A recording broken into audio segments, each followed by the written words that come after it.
Hello and welcome to the Tennessee Informer. Thank you for joining us tonight. The John Birch Society has been around for over 60 years and has been much maligned by those on the left and some supposedly on the right. But what do you know about them, and could you be a potential Bircher? Well, if you claim to be a conservative follower of the Constitution, I hope you are. Our guest today is Arthur Hampton, the Southeast Regional Director of the John Birch Society. Thanks for being with us. How are you doing tonight? I'm doing well, Dave. It's good to be here, and thanks for having me on the show. Well, glad to have you. I appreciate you taking the time. I know you're on the road a lot. Indeed, all over the Southeast. Um, the John Birch Society is a nonpartisan or apolitical education and action-oriented organization that was formed to enable responsible Americans to restore and preserve freedom and rout those forces working to enslave mankind. And I think more and more that's what's coming out of what we've said. It just seems like we were right most of the time. I've got, or pretty much all the time, I've got a friend that lives in Tuscaloosa, and he keeps all the old magazines that we posted, the New American 20, 30 years ago that we were talking about this, and lo and behold, we were right. And so that's some of the things that we usually get. We're just reporting the news before our time, it seems like, but that's the power of propaganda. Is they misinform you, or they inform you so late that there's really nothing you can do about it, and by the time you do get the news on what's going on, it's so late there's nothing you can do about it anyway. So why bother? And that's the mindset that they want people in, is the why bother mindset, so that you don't get active. I mean, that's the whole goal, is to prevent you from standing up and getting active. Oh, well, there's nothing I can do about it anyway. Right. Well, that's the mindset they want you in. And by you not acting, you're playing right into their hands. But I do want to cover just a little bit here with John Birch. So we hear the name, but who was John Birch? So John Birch was a Christian missionary from Macon, Georgia. He was a missionary to China. And are you familiar with the Doolittle Raiders? Yes. I don't know if y'all are familiar with the Doolittle Raiders. Quick history. The Doolittle Raiders, after Pearl Harbor, America wanted to strike back at Japan. And so Colonel Doolittle, they sent this aircraft carrier with these bombers to bomb Japan, to strike back against Japan after Pearl Harbor. And they didn't have the technology. The bombers were so big and heavy, they could not land back on the plane, or excuse me, back on the ship, the aircraft carrier.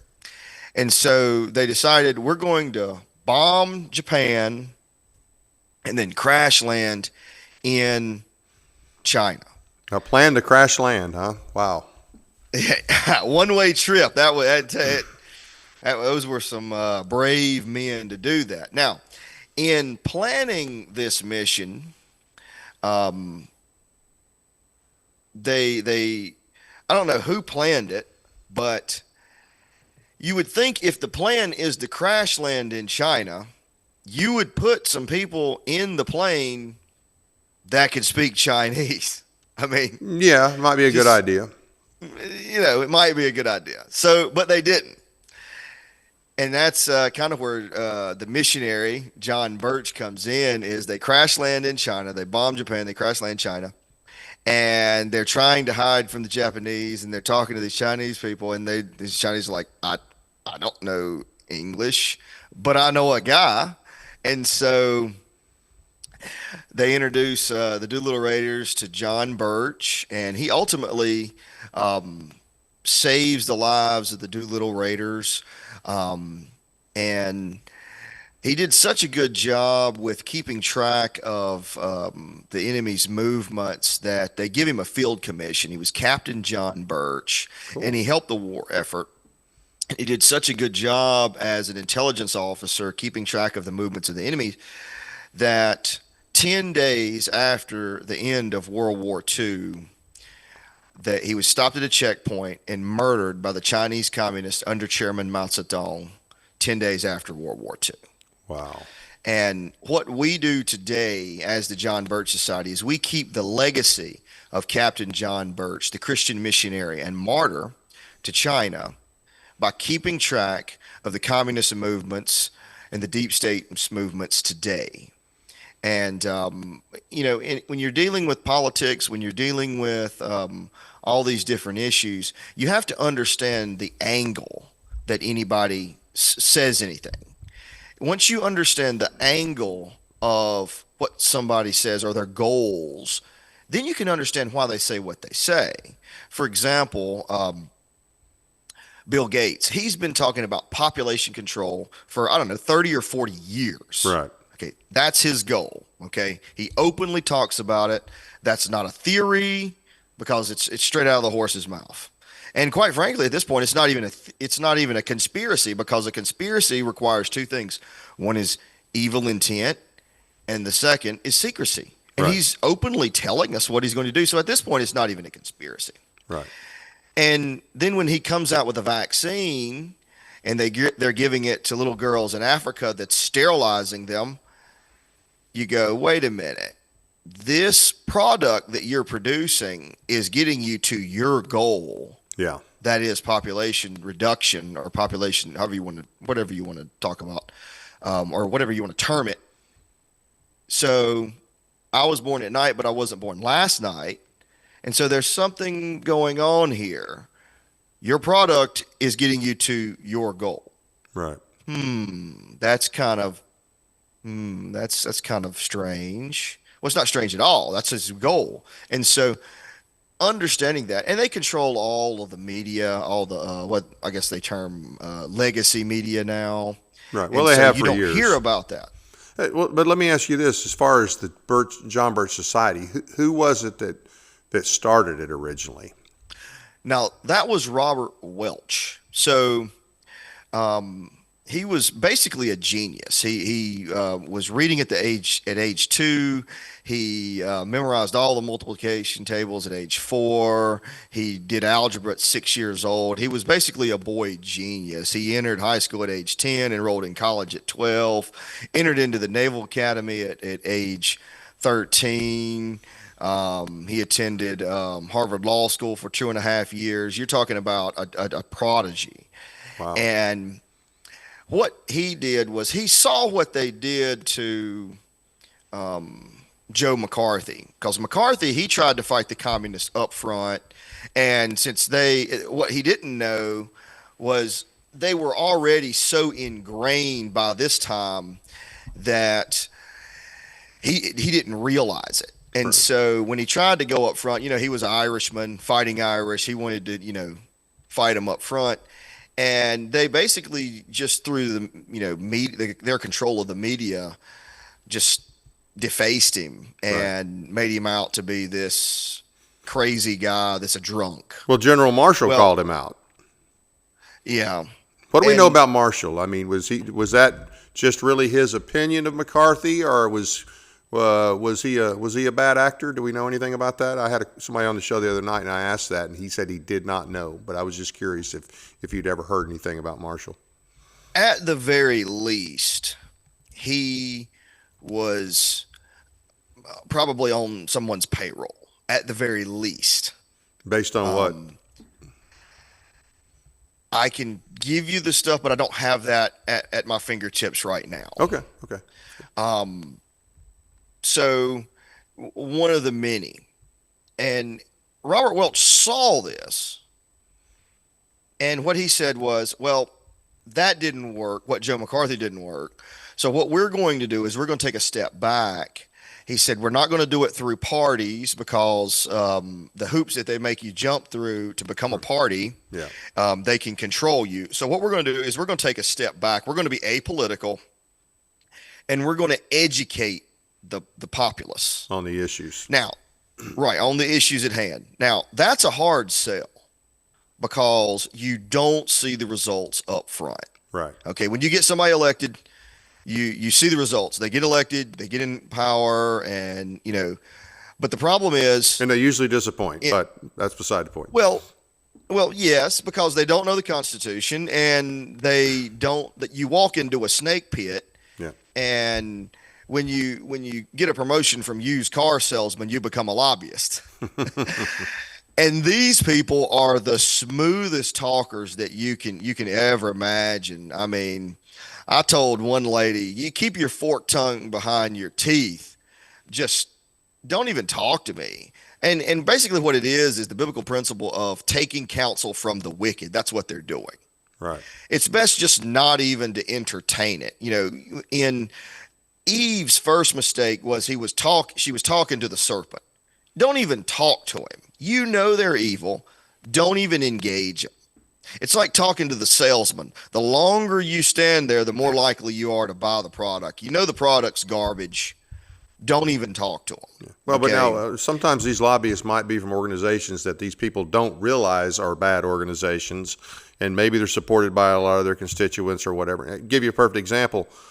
Farm Bureau here in Tennessee, well, and everywhere, they've got a lot of oomph, and they're on the wrong side of a lot of issues. But most people think Farm Bureau's, an all-American organization, and they do. I'm not saying everything they do is bad by any means, but they definitely support some bad legislation in our state. Well, it's the same thing like that in practically every issue. Okay, I'll give you a couple examples while we got some time. Um, so Mo Brooks, who was a congressman in North Alabama, Yep. he got ousted by the farmers. Now, what he was trying to do was help the farmers, but they wanted government subsidies, and he said, Ah, come on now, that's redistribution of wealth. If we just lower your taxes, you can produce, cut down on the regulation, you can produce and make your own money. You don't need money from the government. But the taxes are so high, we're taxed into oblivion, and all these regulations, you can't produce, and so you need this subsidy.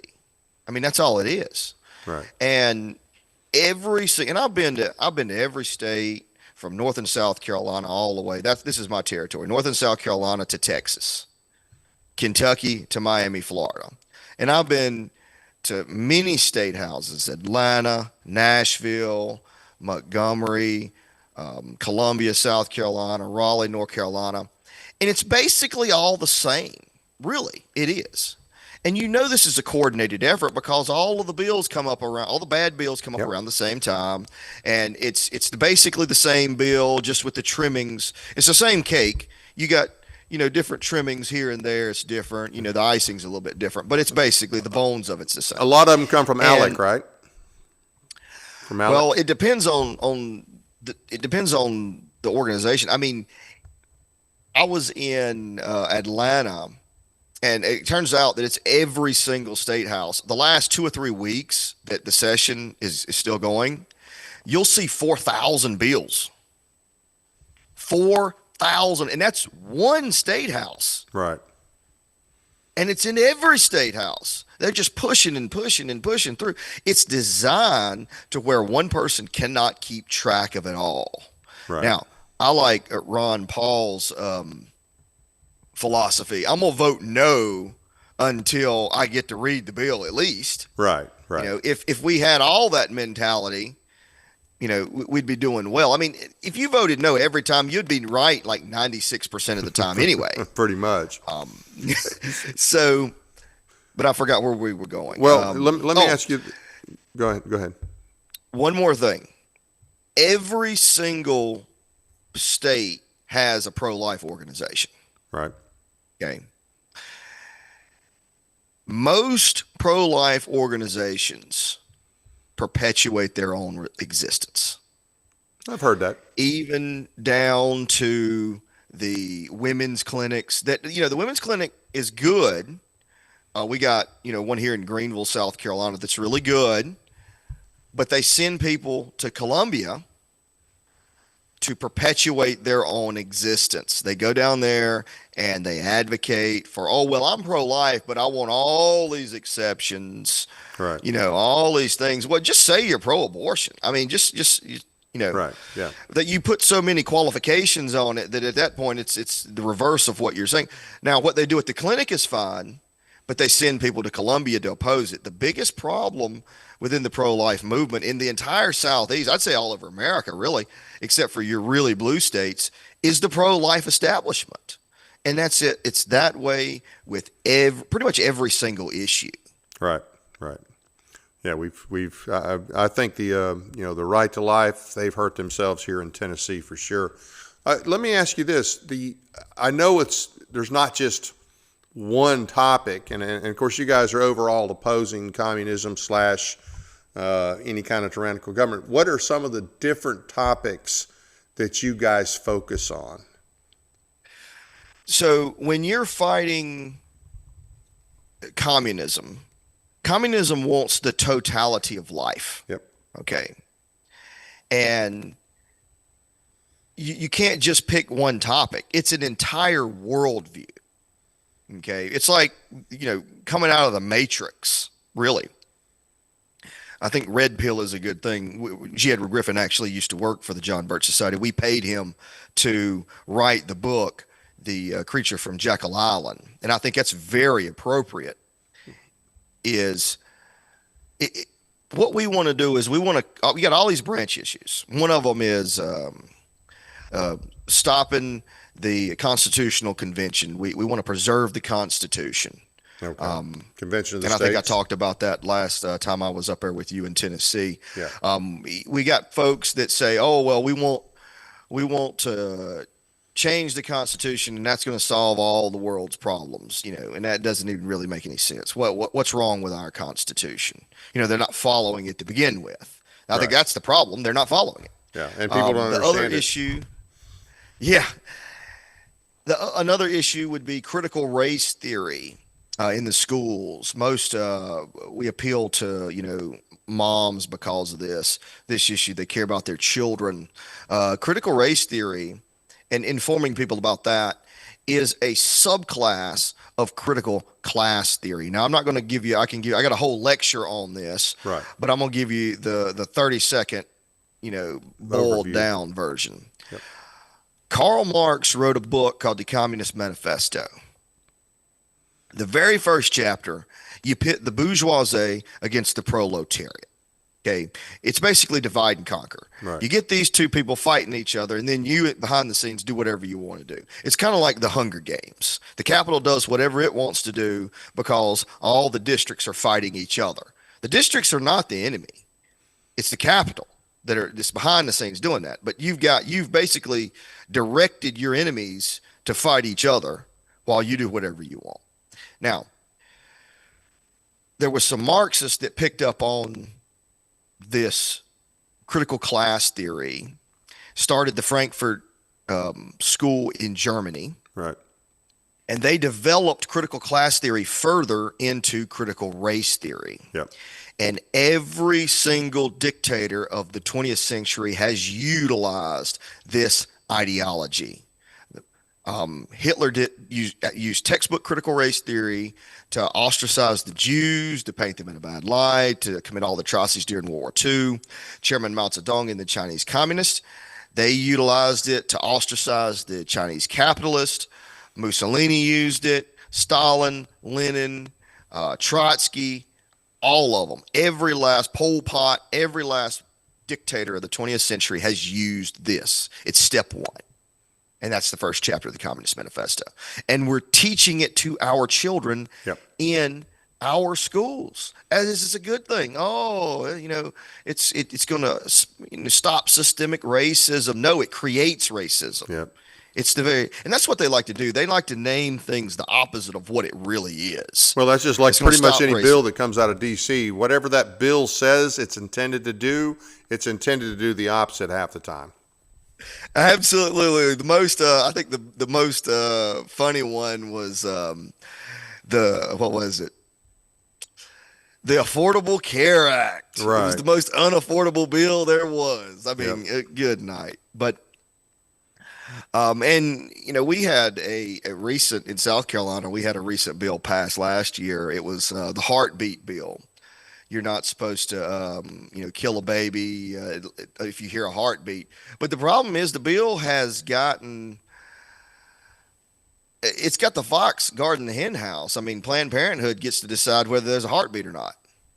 How does that work? I mean, if you got the little thing, I forgot what it's called, on the woman, the pregnant woman's belly, and The you hear a ultrasound? heartbeat. Well, you're not going to hear one on the other side, so you go to the other side. Oh, no heartbeat. Let's kill the baby. You know. They're allowed to do that? That's in the law? Well, if there's no heartbeat, and what's worse is they'll tout this and say, "Oh, we did so great. We've stopped clinic abortions by 50%." Now that is true. The in-clinic abortions has decreased. They're doing them all by drugs now. That's happening in Tennessee Yes. as well. Yep. What they don't tell you is that bill legalized at-home abortion, mail-in abortions, and they tripled, maybe quadrupled, and that's just the ones we can track. Right. It's probably even more than that. Right. At-home abort. And so that's what it does. They throw all this fat in there that it makes it the opposite of what it really meant, it says. And so we got critical race theory, we got Convention of States. The other one is our action initiative is to keep our police local, support our local police, and keep them independent and local. Now, the reason why we have that is if you have to understand the big picture, you have to understand the angle. Remember, Obama was trying to have a nationalized police force. Right. Right. Just all I gotta say is look at the 20th century. Who had a nationalized police force? Right. Virtually every single communist dictator of the 20th century has had a nationalized police force. So there's these common denominators amongst them. I mean, Hitler had the Gestapo. Lenin started the KGB. Chairman Mao Zedong had the secret police. Mussolini had his own.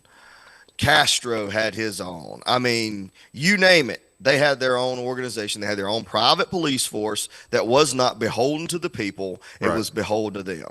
Yep. And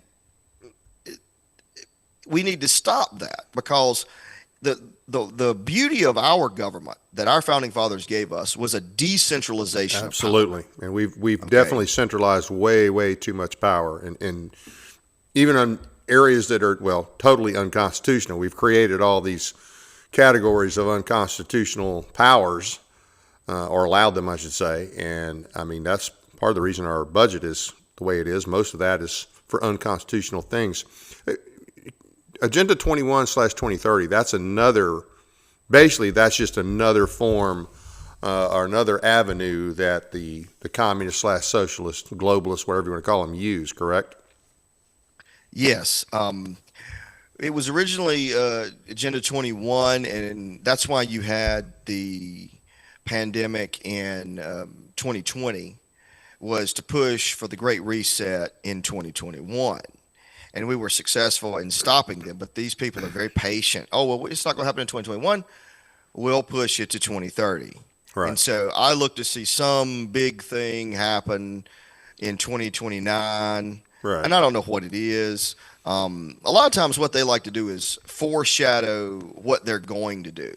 So 3 to 5 years before 2020, they were talking about, this mass outbreak of, diseases and stuff. Well, just listen to what they say. What's Klaus Schwab been talking about? He's been talking about, before he stepped down, he was talking about an EMP attack. Right. Where there's no power. An EMP, no power. Yeah. So maybe, now that is my theory. And I'm going to tell you, that is a theory. But it's happened in the past. And so maybe something like that's going to happen. I'm not saying, it's going to happen. I'm saying it's likely to happen by what they like to do, how the enemy operates. Know your enemy, basically. Right. So I'm sorry, go ahead. But that's one of the things that, we do as the John Birch Society. is we try to do what Sun Tzu said in The Art of War. He said, "If you know your enemy and know yourself, you need not fear the result of 100 battles. If you know yourself and not your enemy, for every victory gained, you will also suffer a defeat. If you know neither the enemy nor yourself, you will succumb in every battle." So basically, if you know your enemy and you know yourself, you'll be successful. If you know yourself and not your enemy, you're going to suffer more losses than you expect. And if you don't know anything, well, Yeah. Well, too bad. Do you have some examples of issues that John Birch kind of led on and pointed out that were problems and they were kind of, ignored, disregarded, or called conspiracy nuts, but now pretty much everybody recognizes, yeah, hey, that's an issue. You got a few examples of those? So one example in particular, 10 years ago, we ran I think it might have been 2013. No, 2010 to 2013, we ran some stuff about how the UN wants us to eat bugs. And oh man, you're a conspiracy theorist. They don't want us to eat bugs. And 2 or 3 years ago, they just dumped $2 or $3 million into the normalization of eating bugs. Yep. Into propaganda ads and stuff, saying, "Oh, this is normal. This is," and New it's kind of protein. like, well, pound for pound, there's more protein in a bug than it is in beef. Well, I'll keep eating my beef, and you can have the bugs if you want all that protein. Right. Another one back in the 80s, they were talking about, might have been 70s, I forget, 70s, 80s. They were talking about, oh, well, we need to do this. We need to put fluorine and chlorine, and it's safe, and it's going to help your teeth. Right. It's all really, it's great for you. It's not going to hurt you. We put this in the water. It's fine. And then all of a sudden, oh, well, fluorine and chlorine, you drink it, and it lowers your IQ by like 10% or 10 points or, something like that. I don't know the exact numbers, but when pregnant women drink it and if it's at or above the legal limit allowed in water, their children are, 3 to 10 IQ points lower. Wow. But here's the other thing. It also lowers testosterone in men. But we've known this for 70 years. The Japanese in their prisons, they put extra fluorine and extra chlorine in the water. You're talking fluoride and chlorine? Fluorine, yeah, fluoride, chlorine, all those, different things like that. They put that extra in the water of the prisoners because it lowers their testosterone and they don't fight each other. Right. If you're tired, you don't buck the system. If you're tired, and men really need this. I mean, to function, not just they need testosterone. They don't need the fluoride and they don't need the chlorine. Right. Yeah. Right. They need testosterone to do that. And also, they want population control. And if men have lower testosterone, yep. Well, they're working at both ends. They're pro-abortion and then they're working on the guys as well. Yep. And so you lower the pregnancy rate if you have men with lower testosterone. That's science. I mean, that's just the way it works. And so that's what some of the stuff that the John Birch Society does is, expose the different things. Another thing in particular, we exposed Fidel Castro as a communist before that. And I think we have a clip of Eisenhower go, "Oh, well, we had no clue Castro was a communist." Like, we were talking about that the whole time.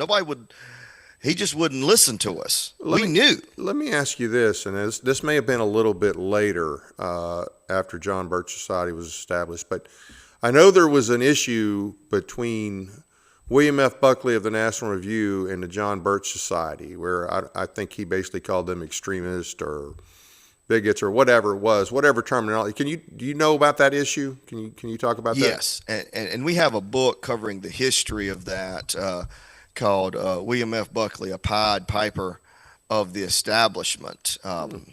And so he had a show on, and anytime anybody says anything bad about the society, I always look at where they come from, what, where are they published, different things like that. And I have a slide here on Excuse me. Buckley. But so he had a show on NPR. Now I did an interview for NPR a couple of years ago in Georgia, and they said, well, Arthur Hampton from the John Birch Society, a dealer in conspiracy theories, says this, And the whole interview, it was an hour long, and she quotes the strangest stuff that I'd imagine. She asked me, it was back when the Trump was getting indicted, and they said, what do you think? I said, well, you've got Fast and Furious, you got Extortion 17, you've got Benghazi, you've got Hunter Biden laptop, you got all this stuff, and you're going after this guy? What? Right. And my point was, it seems to be a witch hunt, okay? If he did something wrong, go after him, yeah, but what about all these other things, And she said, Georgians still support Trump even after the indictment, and quoted me saying something like that. And I thought, man, this place is liberal. So NPR is indeed a liberal organization. Oh yeah, absolutely. They don't have anybody conservative on NPR, correct? Right. And I think we just defunded them, I believe, if I'm not mistaken. The Trump administration defunded them or said they were going to. Well, praise God if they did. And Buckley had a show on NPR. Right. Now, right there shows you. Yeah. He's a neocon, and it's controlled opposition. Right. They used him to paint the John Birch Society in a bad light, because when you're effective, they target you.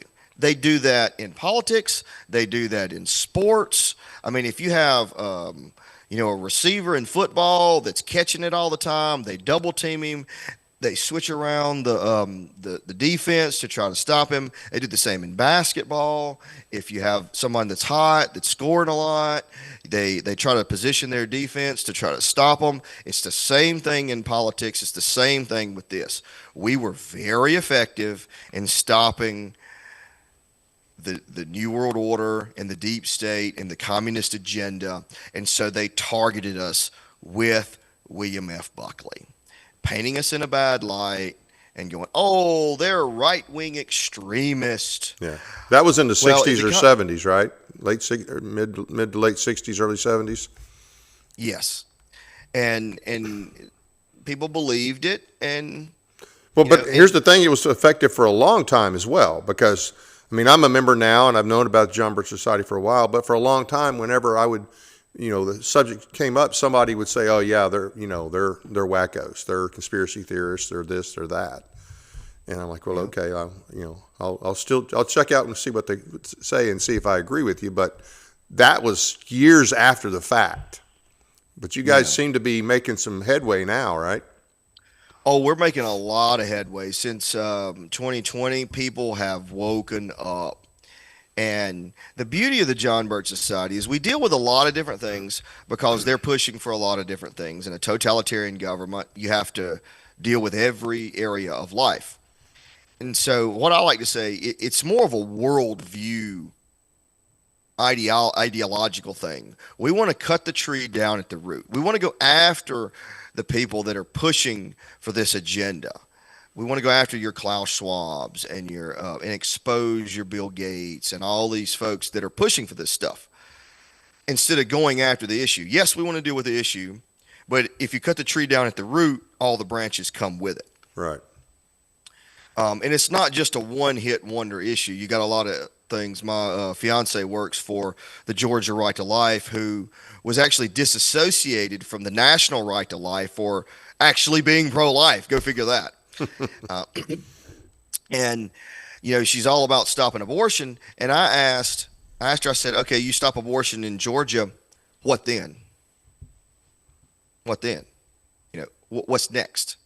So it's not just a one issue thing, it's an entire worldview. We want to go after the people pushing for population control. That includes abortion. That Right. includes MAID, which you're going to start seeing some MAID bills come in. What does that stand medical for? medical assisted suicide. Okay. Basically, your Dr. Kevorkians are coming in. The right to die. You'll hear that Yeah. as some of their talking points. The vaccines making people infertile. All these things is just little branch issues toward the goal of population control. So we Right. want to go after the people pushing for population control. It's kind of like in the military. You want to put down suppressive fire. You got to fire a lot of bullets to stop the guy from shooting at you. But if you take one bullet and put it in that guy's head that's shooting you, you don't have to worry about it. Right. Take the gun from him, kind of deal. And you don't have to worry about him shooting you. And in recent history, there was two different books written. One was on the conservative movement, and I forgot the guy's name. A woman that read that book that hates the John Birch Society, give it to me and says, read this book. Look how bad the John Birch Society is. And the first thing I did was look at the author. Before I read any book, I look at the author because I want to know the angle Right. of where he's writing. Yeah. And the first thing on the cover was New York Times bestseller, 21 different times New York Times bestseller, regularly published in the New York Times. Now, here again, is the New York Times a liberal organization or is it a conservative organization? Right. I think we can agree it's pretty liberal. I don't have any conservatives on there. But here you have this one guy that's supposed to be conservative that's writing about the John Birch Society. And he's conservative. Yeah, right. What are some of the different publications you guys have in different shows? Because you got quite a bit now. So the big thing is the magazine, The New American, trying to cut through the propaganda. And our bread and butter is reporting on things that MSNBC, CNN, and Fox News does not report on. All three are controlled opposition. Right. Or all three is controlled. Rupert Murdoch owns Fox News, and he's a member of the Council of Foreign Relations. He's a globalist. That's not conservative. And so that's our bread and butter, is reporting on things that the mainstream propaganda does not report on. I think Trump called it fake news. I'm going to call it propaganda because that's what it is. Yeah. The next thing that we have for subscribers of the magazine and members is the Insider Report. That's published on Fridays, and it's basically a bulletin that just gives you a quick rundown of what's going on a weekly basis, so On that major we can stay topics. abreast of. Yes, and it's not a full publication. It's just a publication, but it's just like a bulletin type deal. Right. So you can read it weekly. It's not long. Now, in the magazine, it comes out once a month. There's some padded, in-depth research done there, longer articles, in-depth articles. And the other ones, it contrasts big, little. And the other thing, there's two other things. One is the bulletin that we produce for our members once a month. Now, that has our action items in it, and what to do about the problem. So we don't just talk about the problem. We organize in chapters to do something about the problem. And I can get to that in a minute. The last publication, and this is one that I really like because I'm over all these states and I can't keep track of all the state legislators in the 9 states that I have, much less what they do in D.C.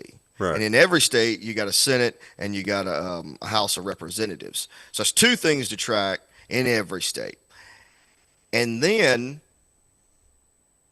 when it comes to each state, toward the end of the session, you've got 4,000 bills come through. I can't track that. There's no way. Right. So how do you evaluate them in the report then?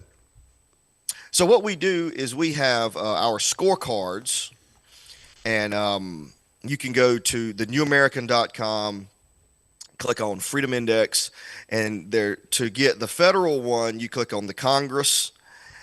To get the state one, you scroll down to the map and you click your state that you want, and you get the state one there. And so we have a scorecard that takes 6 votes based off of the Constitution, and usually we put the part of the Constitution that it pertains to.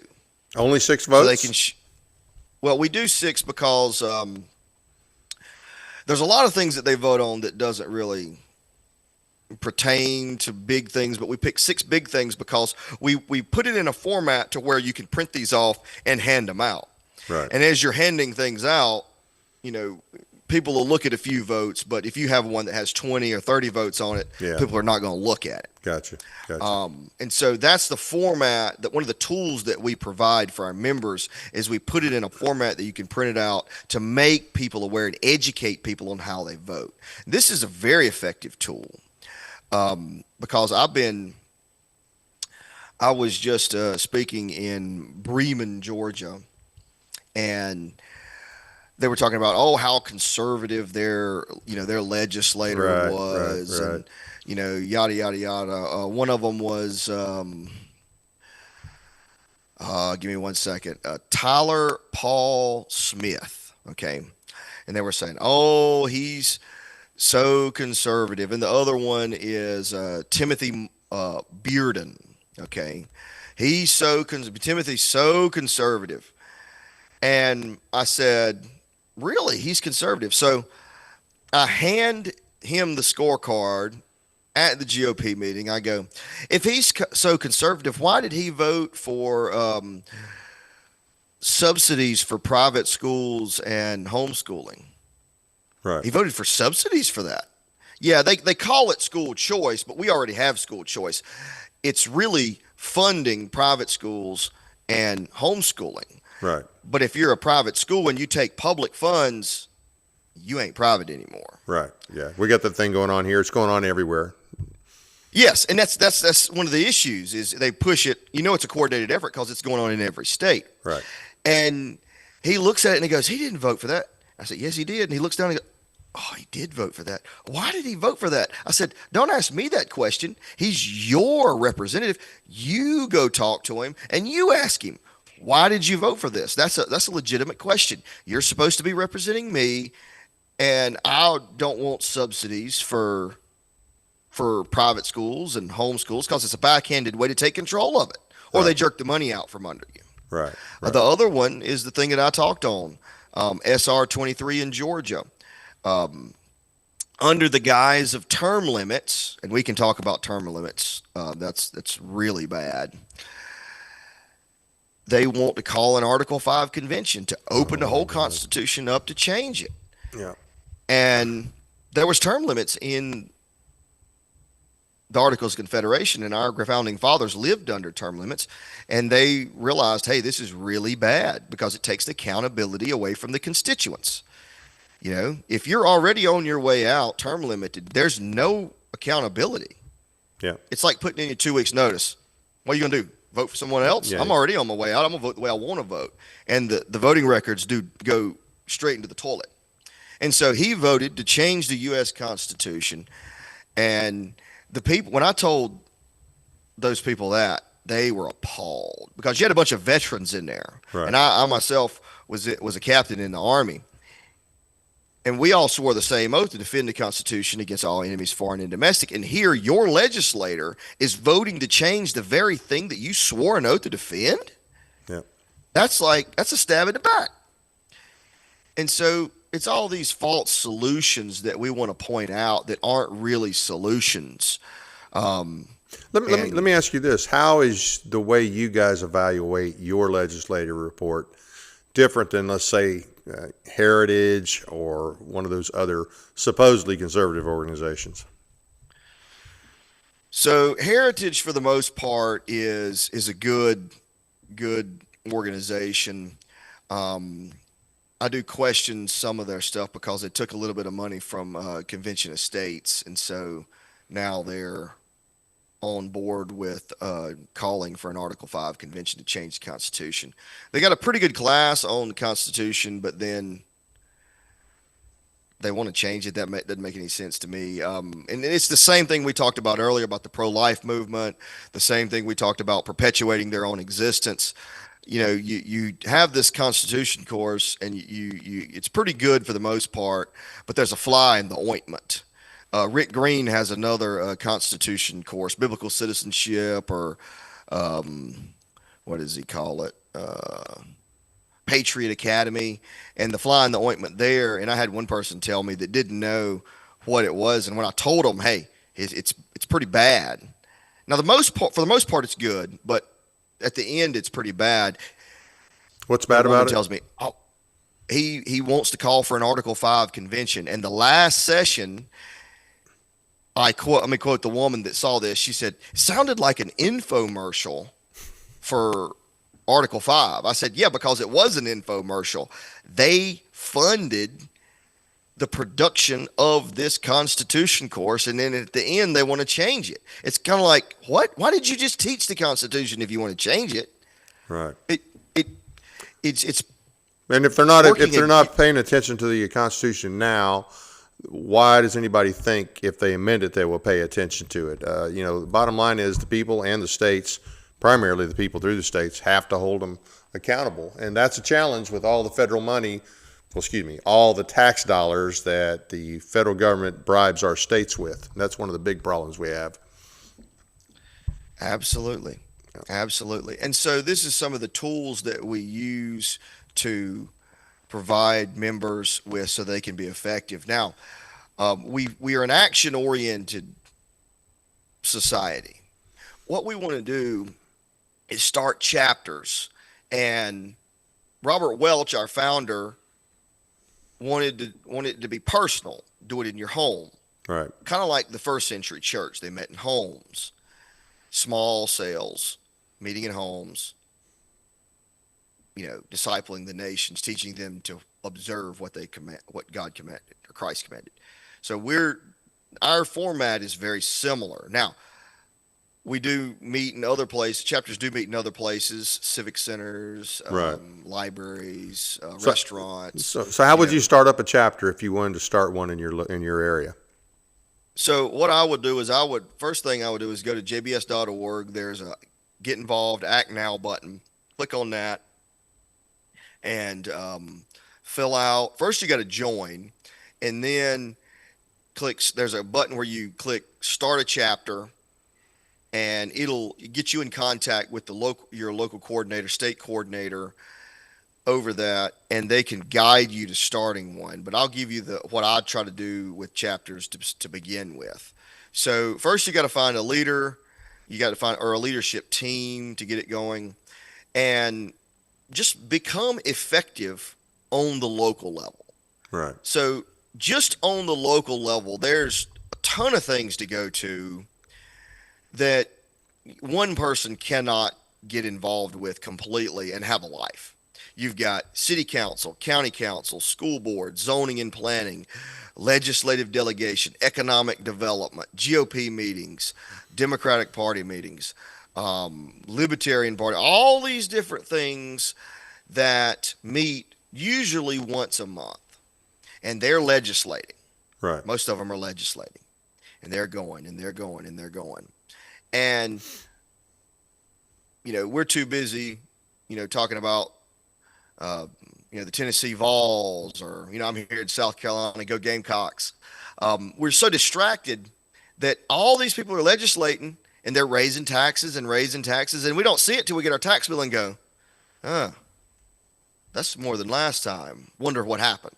Right. Well, that's because they keep raising the taxes to do more. And I just named off 6, 7 things. One person cannot go to 7 things. Can't cover all that, especially if it's on the same thing. Yeah. So what we do is we get a group of you have to have 8 people to start a chapter. Meet together once a month. Talk about the problem. That's step 1. Talk about the problem. But it doesn't need to be get together and talk about the problem and stop there. You don't stop at talking about the problem. That's right. The first step. The second step is, what are we going to do about the problem? They're implementing critical race theory, for example, in the schools. Let's go to school board and use our testimonies to hand out materials there to show how bad critical race theory is, or you've heard defund the police. Well, what they really mean is defund the local police. Yeah. That's why our action point is to support the local police and keep them independent. Local. Yeah. Okay. And so, they're doing that. Well, let's go talk to the sheriff. Let's, who can go? Two people can two people go talk to the sheriff and inform him and give him some information about that. County, the Economic Development Board, they're wanting to bring in Section 8 houses and house all the illegals. Right. We need to stop that because we're paying for it. And we're paying for, not only are you paying for the housing, you're paying for the schooling of these illegals. You're paying for their health care. They're giving them a stipend every month. I mean, it's on and on and on and on. And then your taxes go out through the roof, and you wonder what happened. Yeah. Well, it's because nobody's paying attention. Nobody's going to these things. Yeah. So that's just on the local level. And how many counties do you have in Tennessee? 95. And that happens 95 different times in just Tennessee. Yeah, yeah. And that doesn't even include the state legislation and the federal legislation. Right. Which all gets enacted at the local level. Any closing thoughts? The time for being the silent majority is over. The time for being a lone wolf is over. We need to band together and fight back against this enemy that's plaguing our land, this cancer that's plaguing our land. And unless we work together, it's just going to continue to get worse. Because the one thing that the crazy communist liberals do better than the conservatives is they lay down their differences and they work together to fight against us. Yep. We need to say, okay, we agree on 90%. I disagree with you on one or two things, but we need to work together as a wolf pack and not be a lone wolf and say, let's fight back. Yep. And they've infiltrated all the institutions, and there's just so many things that come down, even at the county level, that you just you don't think anything of it. But when you start digging, you realize what their overall plan is, what they're trying to implement. And that's where you have to stop it at, because for the most part, your state seems to be complicit with your federal government on a lot of these things. Either complicit or they're either, let's say, incompetent or in cahoots, one of the two.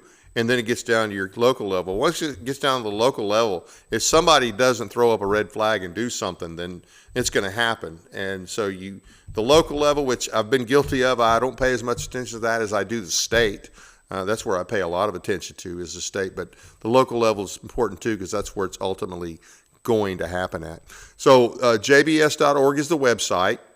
And if somebody does want you to come and speak, you're the regional director, you cover a whole bunch of states. I know you're on the road a lot, but you will come and give them like an overview and then show them some of the resources that you have for whether it's books or videos or whatever. Absolutely. Like I said, I got a lot of states, and I'm willing to come. If you can, want me to come and speak, I can do that. I might have to schedule some stuff out a little bit, but I would love to come. I want to make Tennessee a better place. I want to make the South a better place. I want to make America a better place. In any way, shape, or form I can do that, please don't hesitate. Feel free to get on the website.